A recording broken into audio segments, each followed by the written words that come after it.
우리 함께 하나님의 말씀 보겠습니다. 신약성경 마태복음 26장 26절에서 29절까지의 말씀 함께 보겠습니다. 마태복음 26장 26절에서 29절까지의 말씀, 우리 한 목소리로 함께 이 말씀을 읽겠습니다. 시작. 그들이 먹을 때에 예수께서 떡을 가지사 축복하시고 떼어 제자들에게 주시며 이르시되 받아서 먹으라, 이것은 내 몸이니라 하시고, 또 잔을 가지사 감사기도 하시고 그들에게 주시며 이르시되 너희가 다 이것을 마시라, 이것은 죄 사함을 얻게 하려고 많은 사람을 위하여 흘리는 바 나의 피 곧 언약의 피니라. 그러나 너희에게 이르노니 내가 포도나무에서 난 것을 이제부터 내 아버지의 나라에서 새 것으로 너희와 함께 마시는 날까지 마시지 아니하시리니라 하시니라. 아멘. 오늘은 추수감사주일입니다. 7월에 맥추감사주일이 있었는데요, 맥추감사주일은 1년 중 전반기에 베풀어 주신 하나님의 은혜에 대해서 감사를 고백하는 날이라면, 오늘은 1년 중에 하반기 8월부터 12월까지인데요 12월에는 성탄절이 있고 11월까지 하반기에 베풀어 주신 하나님의 은혜에 대해서 감사를 고백하는 날입니다. 최근에 하나님께서 저에게 어떤 이야기들을 많이 들려주시냐면, 경제 상황이 너무 좋지 않다는 것을 청년들의 이야기를 통해 많이 듣게 하세요. 그래서 제가 지난번에도 그런 얘기를 했는데, 여러분들의 애환을 제가 요즘에 모집하고 있습니다. 수집하고 있어요. 요즘 뭐가 힘드니, 경제 사정이 어떠니, 취업 사정이 어떠니, 이직은 안 어렵니, 그런 이야기들을 모으고 모아서 새벽마다 여러분들의 삶을 위해서 요즘 기도하고 있는데요, 저는 경제가 어렵다라는 것을 매스컴을 통해서는 들었지만 크게 체감이 되지는 않았어요. 왜 체감이 되지 않았냐면, 제가 풍족하지는 않아요. 항상 어렵기 때문에 더 어려운 게 체감이 되지 않았을 뿐이지, 이게 얼마나 경제가 어려워졌는지에 대해서 제가 체감이 되지 않았는데, 청년들의 이야기를 들어보니까 정말 경제가 어렵다는 것을 듣게 되고 기도하게 되더라고요. 여러분, 힘내세요. 힘 빠지는 얘기죠. 힘내세요. 우리 옆에 분 좌우 앞뒤 다 보면서 응원합시다. 힘내세요. 힘내세요. 오늘 우리가 찬양으로 열심히 고백했잖아요. 주님은 뭐 하시다? 주님은 악하시다, 선하시다? 선하시다. 주님은 신실하시다. 여러분, 힘들면 기도하세요. 너무 뻔한 이야기죠. 근데 뻔한데 잘 안 하더라고요. 힘들면 여러분 하나님 앞에 나가서 기도하세요. 최근에 어떤 청년이 이런 얘기를 하더라고요. 목사님, 하나님 앞에 나가서 기도하는 게 특권인데 특권인 줄 몰랐어요.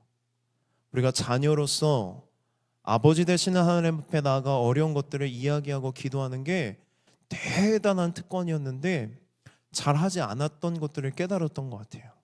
우리는 알게 모르게 친숙하고 익숙한 나머지 힘들고 어려울 때 기도를 하지 않을 때가 있어요. 여러분, 힘들고 어려울 때마다 하나님께 기도하고 하나님의 도우심을 구하십시오. 하나님께서 여러분을 향한 선한 계획을 갖고 계시고, 찬양으로 고백하였던 것처럼 길이 보이지 않으면 하나님은 새 길을 여세요. 새 길을 여시고 어둠밖에 없는 우리 인생 가운데에 빛이 되시는 분은 예수님밖에 없습니다. 그분을 향한 여러분 신실하심, 그 신뢰함을 갖고 기도할 때에 하나님이 저와 여러분을 도우시고 채워주시고 인도하시고 이끄실 줄 믿습니다. 그런 하나님을 신뢰하고 감사하는 저와 여러분이 됐으면 좋겠습니다. 여러분, 감사는요, 무언가를 받았거나 채워졌을 때만 하는 것이 아니에요. 제가 여기서 보니까 왜 고3 아이들이 들어와 있죠? 최근에 수능 끝나고 열심히 이제 대학 합격 날짜만 기다리고 있는데, 여러분, 합격되지 않아도 감사하세요. 합격하면 감사하는 게 아니라 되지 않아도 감사. 저주하는 건 아니에요. 합격이 되지 않을지라도 감사. 감사는 무언가를 받았고 내가 채워졌을 때만 하는 게 아니에요. 데살로니가전서 5장 18절 말씀을 보면 범사에 감사하라는 말씀이 나오는데, 이 범사는 모든 일이에요. 모든 일. 모든 일에 감사해라. 내가 가난할 때도, 일이 풀리지 않을 때도, 내 인생에 어둠만 가득하고 내가 우울할 때도, 취업이 잘 되지 않을 때에도, 미래에 대한 불확실함 때문에 염려할 때도 감사해야 된다. 어떻게 모든 일에 감사할 수 있을까? 감사하다의 헬라어 원어는 유카리스테오입니다. 유카리스테오. 이 단어가 오늘 본문에도 쓰여요. 26장 27절 말씀을 제가 한번 읽어보겠습니다. 또 잔을 가지사 감사 기도하시고 그들에게 주시며 이르실 때 너희가 다 이것을 마시라. 감사 기도할 때 감사 기도가 유카리스테오입니다. 그런데 유카리스테오에서 파생되는 단어가 유카리스트인데, 유카리스트라는 단어의 의미가 뭐냐면 성찬이에요. 성찬. 그러면 이렇게 정리하면 됩니다. 감사, 성찬을 할 때 하는 감사 기도, 성찬식을 뜻하는 단어가 똑같은 뿌리에서 나왔다는 거예요. 유카리스트, 유카리스테오. 우리가 성찬을 할 때 무엇을 기념합니까? 예수님의 십자가 죽음과 부활을 기념해요. 우리가 범사의 모든 일에 감사할 수 있는 이유가 바로 여기에 있습니다. 예수님이 나의 모든 죄를 대신해 십자가에서 살이 찢기시고 모든 피를 흘리셔서 내 모든 죄가 대속되었고 구원받았기 때문에 구원의 은혜로 우리는 모든 일에 뭐 할 수 있다? 감사할 수 있다. 만약 여러분 내가 감사를 잊어버렸다면 어떻게 이야기할 수 있냐면 구원의 은혜를 잊어버린 것입니다. 내가 죄인이라는 것을 잊고 하나님의 은혜를 잊어버렸다고 말할 수 있습니다. 오늘 우리가 감사를 잃어버렸다면 오늘 이 시간에 특별히 나에게 무언가 채워지지 않더라도, 내가 기다리고 기대했던 것들이 이루어지지 않을지라도 예수 그리스도가 나를 구원하셨기 때문에 감사하다고 고백하는 추수감사주일이 되었으면 좋겠습니다. 그래서 오늘 추수감사주일을 맞아서 여기 보시면 성찬식을 하게 됩니다. 감사의 성찬이 되기를 소망하면서 제가 오늘 말씀을 어떤 방향으로 잡게 되냐면 성찬에 대한 말씀을 전하면 좋겠다. 작년에도 성찬을 하기 이전에 성찬의 의미에 대해서 말씀을 나눴거든요. 근데 올해에도 성찬을 하기 전에 우리가 성찬의 의미가 무엇인지, 그리고 성찬에 참여하는 우리가 어떤 은혜를 경험할 수 있는지, 그리고 성찬을 참여할 때 어떤 마음과 자세로 참여해야 되는지에 대해서 우리가 좀 성찬의 의미를 알고 성찬식을 했으면 좋겠다라는 마음을 하나님이 주셔서 오늘 성찬에 대한 말씀을 나누려고 합니다. 톰 라이트라는 신학자가 있는데요, 성찬이란 무엇인가라는 책을 보면 앞에 재밌는 예화가 나와요. 무슨 예화가 나오냐면 외계인이, 예화예요, 꾸며낸 이야기예요, 지구에 와서 생일 파티를 보고 그 파티에 있는 한 사람을 붙잡아 두고 물어보는 거예요. 뭐라고 물어보냐면 이런 질문합니다. 지금 뭐 하는 거예요? 왜 사람들이 여기 이렇게 모여 있죠? 왜 저 가운데에 있는 여자아이는 행복한 미소를 짓고 있고 괴상하게 생긴 뾰족한 모자를 쓰고 있는 거죠? 왜 사람들은 박수를 치고 저 여자아이한테 리본 같은 게 묶여있는 네모난 박스를 주고 있는 거죠? 그리고 마지막에 이렇게 물어봐요. 왜 사람들은 케이크에 불을 지르려고 하는 거죠? 그러니까 외계인은 생일 파티 경험이 없으니까 그 광경만 보고 다 물어본 거예요. 그러면 우리는 외계인한테 생일 파티에 관해서 설명을 해줍니다. 오늘은 저 여자아이의 생일이고 생일은 태어난 날인데 탄생을 축하하면서 파티하는 거예요. 그런데 우리가 대답하기 어려운 질문도 있어요. 여러분, 생일 케이크에 왜 초를 꽂고 불을 붙이는지 그 의미를 아시나요? 우리는 아무 의미도 모른 채 그냥 붙이고 막 박수치고 좋아하고 불을 끄고 있는 거예요.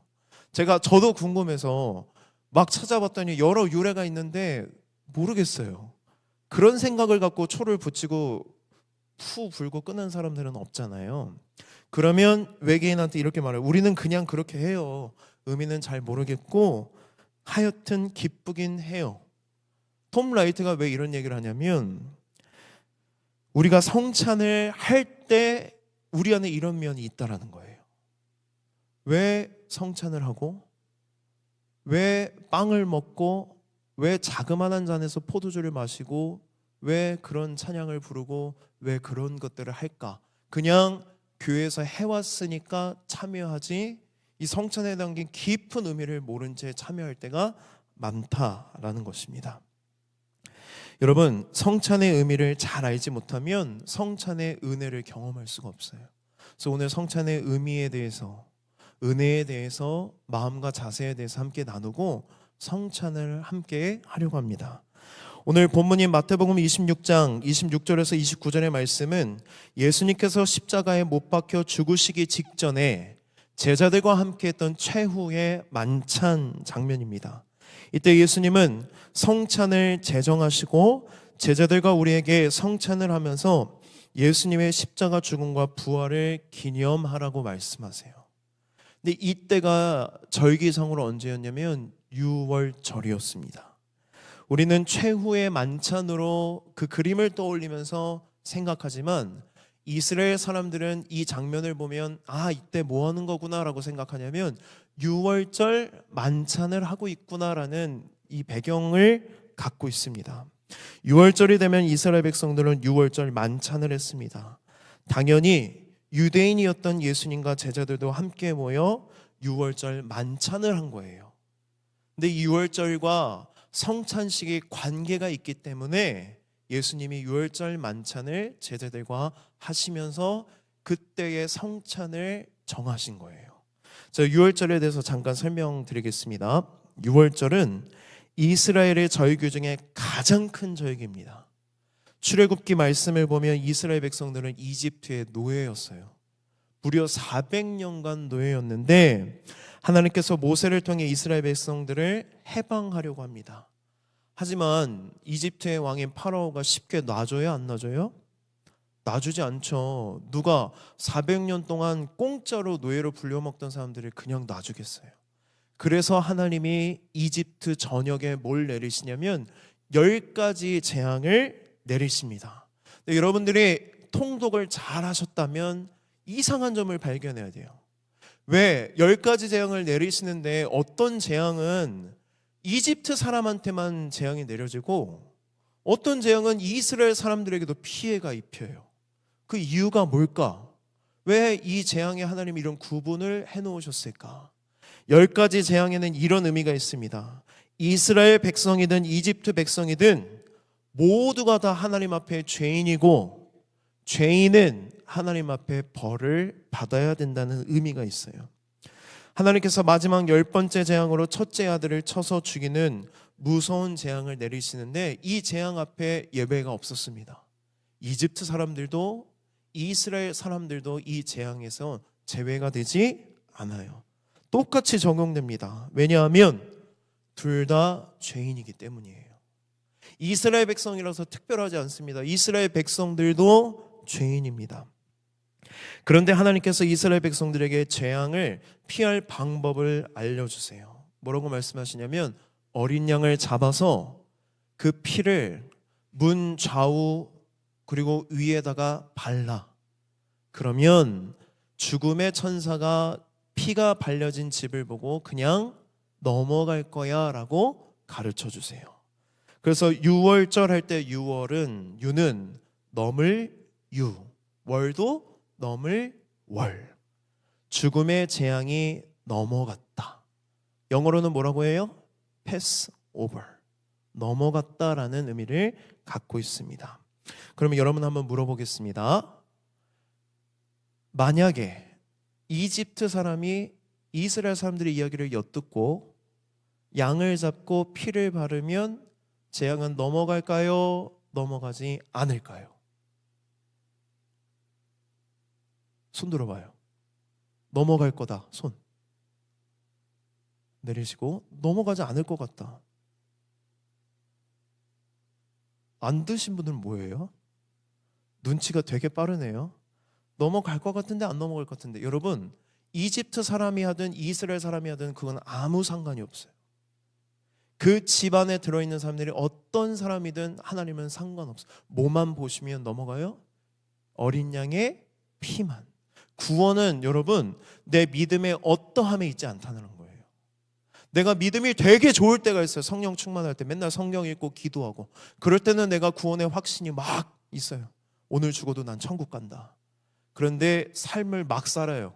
성경도 안 읽고 기도도 안 하고 하나님의 뭔지도 뭐 이해도 안 되고 예배도 막 빠지고 그러면 내 마음에 어떤 마음이 들어오냐면 나 구원 못 받을 것 같아. 여러분 구원은요 믿음의 어떠함이 있지 않아요.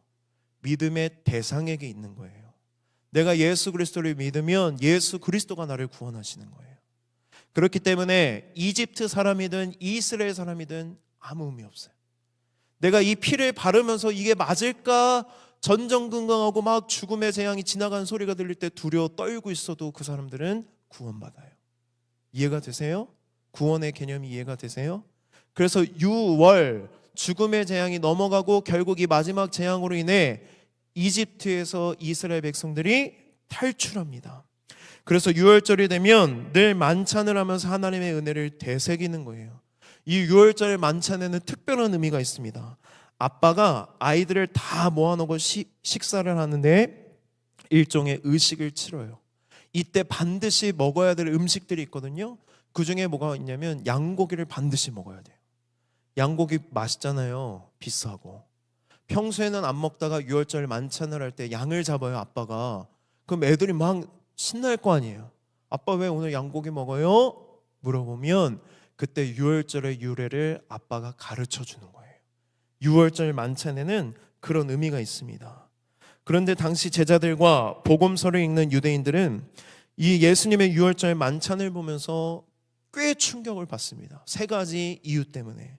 이제까지 해왔던 유월절 만찬과 달라요. 첫 번째는 뭐냐면 당시 유월절 만찬을 할 때 가장은 잔을 들고 떡을 들고 고기를 들면서 일일이 설명해야 돼요. 이 잔은 이런 의미야. 이 떡은 이런 떡이야. 고기는 이런 고기야. 그런데 떡을 들고서 가장은 무슨 말을 해야 되냐면 이런 말을 꼭 해야 됩니다.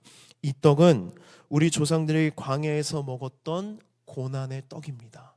왜 고난의 떡이냐면 유월절에는요 누룩을 넣지 않는 퍽퍽한 빵을 먹어야 돼요. 그럼 이해가 안 되잖아요. 맛있는 양고기도 있는데 빵은 맛없게 만들어 놓고 그걸 막 맛없이 먹고 있을 때 얘기를 해주는 거예요. 왜 그렇게 됐냐면 하나님의 구원이 순식간에 임해서 누룩을 넣어서 이렇게 발효시킬 시간이 없었어. 그렇게 하나님의 구원은 긴박했어. 그거를 되새기는 거예요. 그래서 빵을 주면서 그런 얘기를 가장들이 해야 됩니다. 그런데 예수님은 그런 얘기를 안 하세요. 그리고 뜬금없이 이런 말씀을 하십니다. 우리 26절 말씀 함께 읽어보겠습니다. 시작.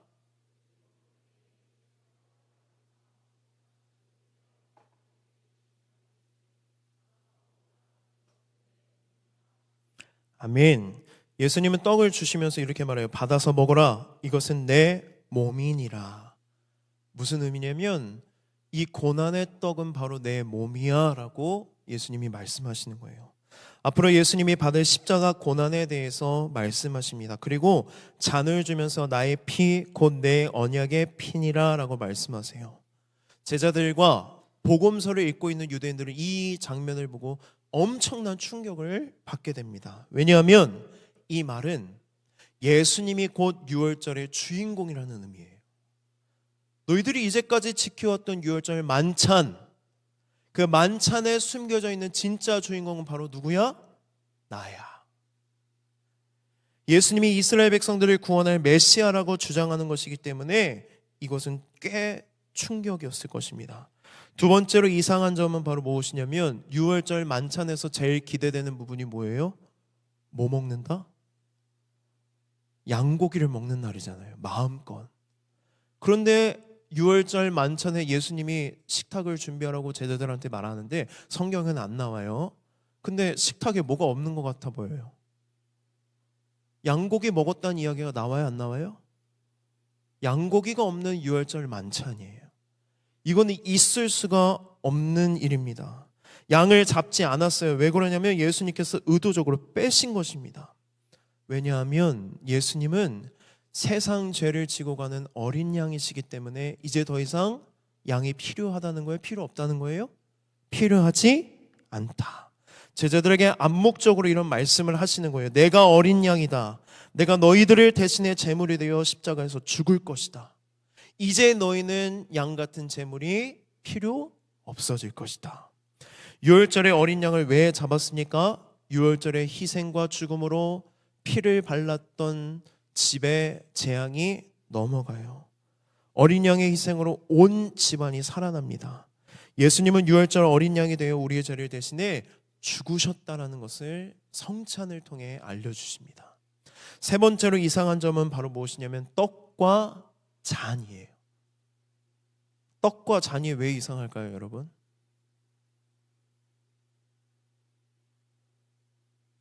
대꾸법이 맞아요, 안 맞아요? 떡과 포도주, 그릇과 잔이 맞잖아요. 그런데 왜 성경은 또 교회에서는 떡과 잔이라고 할까? 분병, 분잔이라고 해요. 병은 떡병자거든요. 떡을 나눈다. 잔을 나눈다. 잔을 나누는 의미가 아니라 우리는 포도주를 나눈다고 생각을 해야 되는데 왜 성경은 왜 성찬식을 할 때에는 왜 예수님은 떡과 잔이라고 했을까? 떡과 잔이라고 말할 때 앞에 표현이 생략됐습니다. 떡은 뭐냐면 찢은 떡이에요. 잔은 흘린 잔. 우리나라 말로 떡이라고 번역하고 있지만 빵입니다. 이스라엘에서는요 빵을 먹는데요 빵이 되게 동그랗고 커요. 안에가 비어 있어요. 그래서 반을 이렇게 찢어서 나눠 먹어요. 또는 그 찢어지면 안에 뭐 재료를 넣을 수 있고 이렇게 소스를 찍어 먹을 수 있는 떡이거든요. 그 떡을 찢어서 나눠줘요. 그리고 잔에 포도주를 붓죠. 다르게 표현하면 흘린다. 떡과 잔은 무엇을 의미하냐면 우리의 죄를 대신해 십자가에서 찢겨진 주님의 살, 흘리신 주님의 피를 상징하고 있기 때문에 성경은 뭐라고 부르는 거예요? 떡과 잔. 그래서 제가 이 앞에 나가서 성찬을 다 하기 전에 먼저 뭐예요? 빵을 찢죠. 그 누가 물어보더라고. 왜 3분의 1과 3분의 2로 뜯으세요? 이렇게. 저도 심혈을 기울여서 하는데 안 돼요. 그게. 여러분 한번 해보세요. 뜯으면 그렇게 나뉘더라고요. 그리고 오늘은 다르게 하려고 해요. 앞으로는 어떻게 하냐면 잔을 그냥 들었는데 주전자를 준비해서 부을 거예요. 보는 거예요. 예수님의 살과 피를 두 눈으로 보는 게 바로 성찬식입니다. 예수님의 하신 일을 우리는 성찬을 통해 볼 수 있습니다. 예수님이 우리의 죄를 대신해 십자가에서 살이 찢기시고 모든 피를 흘리셨습니다. 성찬의 의미가 뭐예요?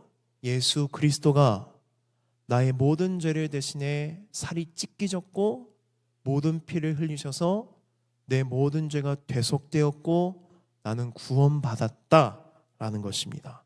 그래서 성찬은 뭐냐면 여러분 눈으로 보는 복음이에요. 복음의 시청각 자료가 바로 성찬식입니다. 두 번째로 그렇다면 성찬을 할 때 경험하는 은혜가 무엇일까? 여러분 우리가 음식을 먹으면 그거를 뭐라고 표현하냐면 우리의 피와 살이 된다고 하잖아요. 우리가 실제로 예수님의 살을 상징하는 빵을 먹고 예수님의 피를 상징하는 포도주를 마십니다. 우리 몸 안에 들어와요. 그리고 우리의 몸의 일부가 되고 우리의 몸에서 체험이 되는 거예요. 그런 은혜의 체험이 이 성찬에 담겨 있습니다. 여러분 성찬을 할 때 그런 은혜를 체험하기를 위해서 갈망하셔야 돼요. 그냥 떡, 그냥 잔 이게 아니라 예수님이 내 안에 들어오신다. 예수님이 내 안에 이미 계시는데 더 깊이 경험되고 더 큰 임재가 임하기를 바라는 마음으로 우리가 성찬을 해야 된다는 것입니다. 누가복음을 보면 부활하신 예수님이 엠마오로 가는 두 제자를 만나는 장면이 나옵니다. 그런데 그 두 제자가요 부활하신 예수님을 보는데 알아봐요? 알아보지 못해요? 알아보지 못해요. 왜 알아보지 못하냐면 예수님이 부활하셨을 때에 부활의 영광 때문에 이전과 다른 존재가 되었던 거예요. 그래서 제자 두 명이 예수님을 보는데 알아보지 못해요. 근데 예수님이 바로 나 부활했어 라고 얘기해요? 안 해요? 예수님은 정말 장난꾸러기예요. 저는 그렇게 생각했어요. 얘네들이 날 못 알아보네 가서 은근슬쩍 말을 걸어요. 그래도 못 알아봐요. 그러면서 너희도 무슨 얘기하고 있니? 라고 했더니 그 당시 가장 핫 토픽이 뭐냐면 예수님의 시신이 사라졌다 해요. 근데 두 제자들이 시신이 사라진 이야기에 대해서 이야기하는데 당신 그것도 몰라요 하면서 부활하신 예수님한테 얘기하는 거예요.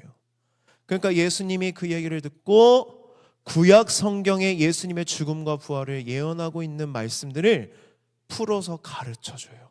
야, 예수가 죽으면 부활한다고 이렇게 성경에 예언되어 있잖아. 이 말씀이 이런 의미야 라고 했을 때 제자들의 마음이 뜨거워짐을 느꼈다고 성경에 나옵니다. 그런데 중요한 것은 말씀의 의미를 예수님이 해석해 주시고 가르쳐 주셨지만 여전히 부활하신 예수님을 알아보지 못해요. 그리고 밥 먹을 때가 돼서 예수님이 그 두 명의 제자와 함께 밥을 먹는데 뭐 하시냐면 이런 말씀이 나옵니다. 누가복음 24장 30절부터 31절을 제가 읽어드릴게요. 그들과 함께 음식 잡수실 때에 떡을 가지사 축사하시고 떼어 그들에게 주시니 그 다음 말씀입니다.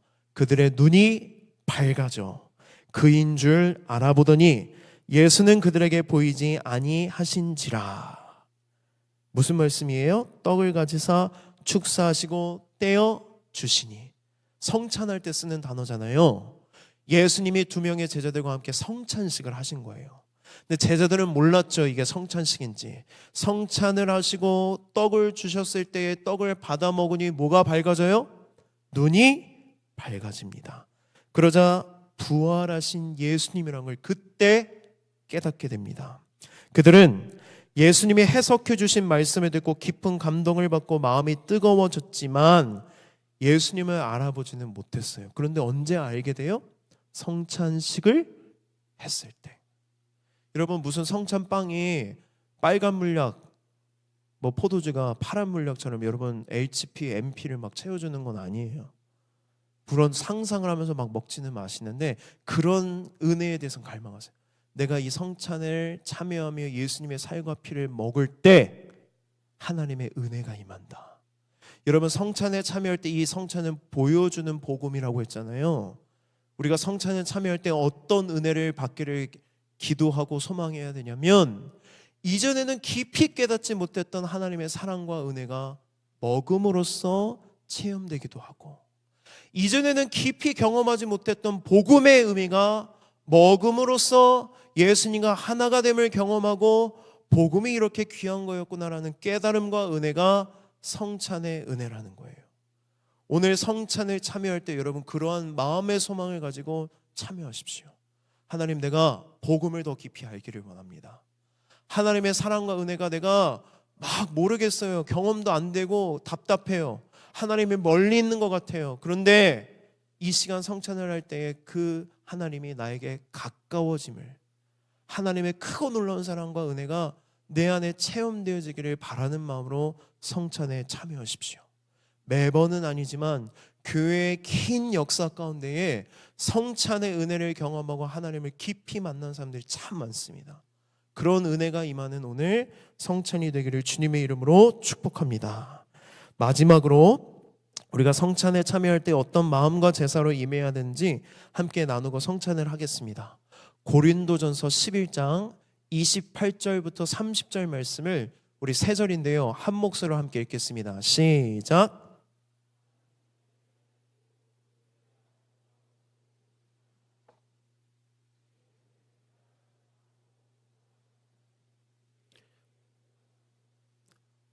그러므로 너희 중에 약한 자와 병든 자가 많고 잠자는 자도 적지 아니하니. 아멘. 이건 작년에 이 말씀을 가지고 성찬에 관한 말씀을 전했는데요, 고린도전서 11장 말씀을 보면 바울이 호되게 고린도 교회 성도들을 혼냅니다. 혼내는 이유가 뭐냐면 너희들이 성찬을 잘못하고 있다.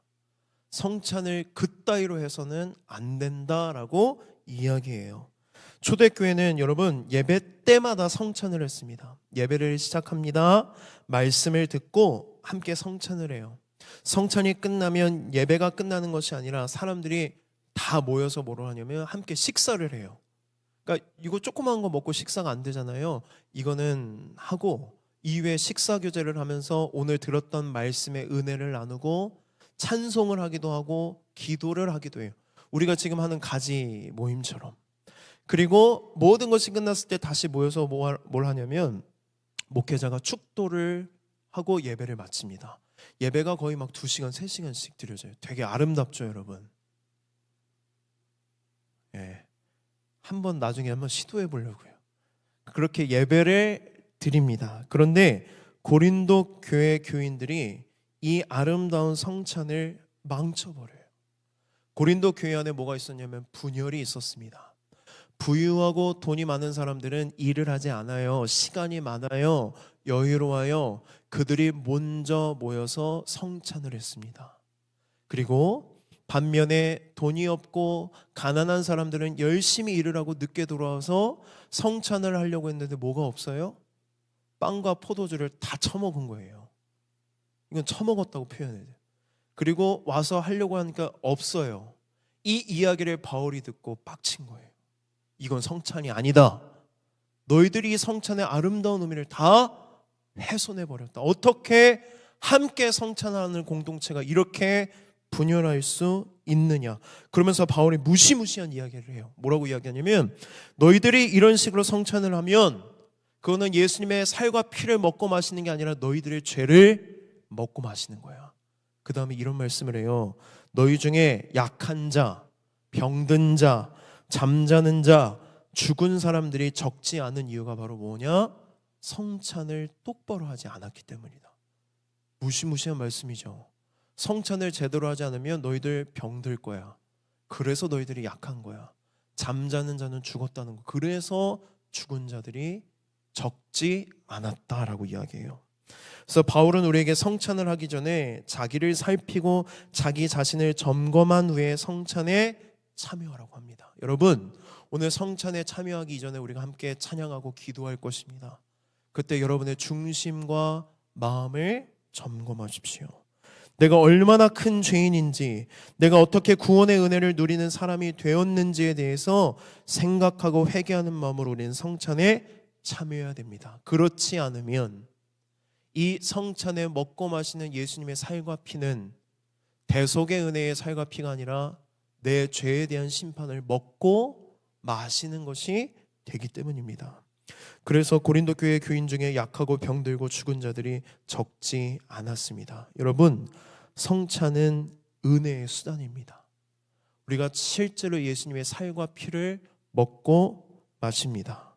예수님이 우리 몸 안으로 들어오십니다. 주님의 몸과 피가 우리 안으로 들어와 우리의 일부가 되시고 우리 안에 예수님이 함께 계십니다. 그런데 어떻게 함께 떡과 잔을 나눈 공동체 안에서 편을 가르고 정죄하고 미워할 수 있을까요? 어떻게 끼리끼리 교제할 수 있을까요? 우리의 공동체의 공동 정체성은 지난 주일에 설교했던 것처럼 복음이어야 합니다. 우리가 자랑해야 할 것은 오직 예수 그리스도 그분의 십자가 대속의 죽음과 부활밖에 없습니다. 십자가 앞에 서서 여러분이 자랑할 수 있는 것은 아무것도 없습니다. 성찬을 하면서 나의 죄를 대신해 십자가에서 죽으신 예수님을 온전히 내 안에 받아들일 때, 대속의 은혜 안에 우리가 거할 때 우리는 나뿐만이 아니라 타인도 예수님의 눈으로 바라볼 수 있습니다. 성찬을 하면서 여러분 이런 생각을 해야 됩니다. 스스로에 대해서는 맞아. 예수님이 나와 함께 연합하셨지. 내가 저지를 죄를 생각하면 나는 정말 비참한 존재이지만 이제 더 이상 나를 정죄하지 말자.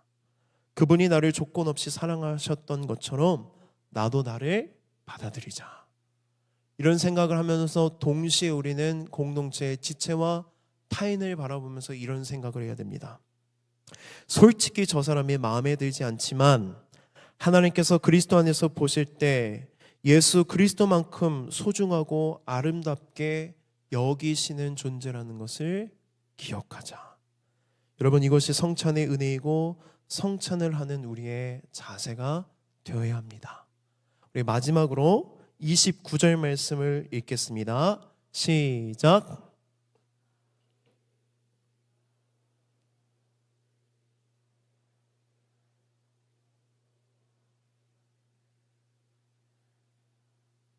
아멘. 29절 말씀을 쉽게 말하면 예수님이 금주를 선언하신 거예요. 나는 더 이상 포도나무에서 난 것, 포도주를 마시지 않겠다. 여러분, 이해가 되는 말씀이신가요? 왜 갑자기 예수님이 금주를 선언하실까? 포도주를 먹지 않았을까? 이 표현은요, 유대인들은 다 알아듣는 표현이에요. 이 표현은 어떤 표현이냐면, 내가 목숨을 걸고 이 말을, 이 약속을 지키겠다는 맹세의 표현이에요.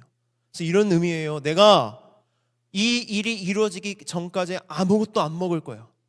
내 목숨과 생명을 걸어서 이 약속을 지킬 거야 라는 표현인데, 그 약속이 뭐예요? 내 아버지의 나라에서 새 것으로 너희와 함께 마시는 날까지 마시지 아니하리라. 무슨 의미입니까? 예수님께서 내가 너희와 함께 저 천국 영원한 나라에서 아버지의 식탁에서 함께 앉아서 밥을 먹는 그날까지, 천국에서 함께 식사하는 그날까지, 너희들이 오는 그날까지 내가 너희들을 그 나라로 인도하고 이끌고 절대로 포기하지 않고 이끌어 주실 것이라는 약속을 우리에게 하시는 것입니다. 우리는 성찬할 때 떡과 잔을 나눕니다. 그렇지만 이것은 여러분 어떻게 생각하시면 되냐면 일종의 맛보기일 뿐이에요. 맛보기. 시식 코너에 가면 맛보기 있죠. 감질만 하게 줘요. 왜? 먹고 맛있어야 뭐 하기 때문에? 사야 되기 때문에. 내가 먹고 너무 맛있어요. 그러면 내가 이걸 더 먹고 싶으면 어떻게 해야 돼요? 진짜를 사야 되잖아요. 성찬을 통해서 우리가 어떤 자세를 가져야 되냐면, 우리는 성찬을 통해 하나님 나라와 임재를 맛보고 그 나라를 꿈꾸며 소망하며 그 나라가 빨리 임하기를 간절히 기대하는 마음으로 살아가기 위해서 우리가 성찬을 한다는 것입니다. 그래서 예수님은 이 29절 말씀을 통해 우리에게 이런 약속을 하시는 거예요. 사랑하는 나의 자녀들아, 맛보기에 계속 참여하렴. 이 맛보기를 통해서 나를 기억하렴. 나와 함께 영원히 살아갈 천국에서의 삶을 기대하렴. 너희가 나를 먹고 마셔서 내가 너희 안에 거할 때 내가 너희들의 삶을 반드시 천국으로 인도할 거야. 그러니 이 땅에서의 삶이 힘들고 지칠지라도 성찬을 통해서 나를 기억하고 나를 바라보고 하나님 나라를 꿈꾸며 살아가렴. 그날은 반드시 올 거야. 지금은 작은 빵을 먹고 너희들이 배고프고 작은 잔을 마셔서 목마르지만 그날이 오면 너희들은 영원히 배고프지도 영원히 목마르지도 않을 거야. 그래서 우리가 성찬을 참여할 때에 어떤 자세로 참여해야 돼요?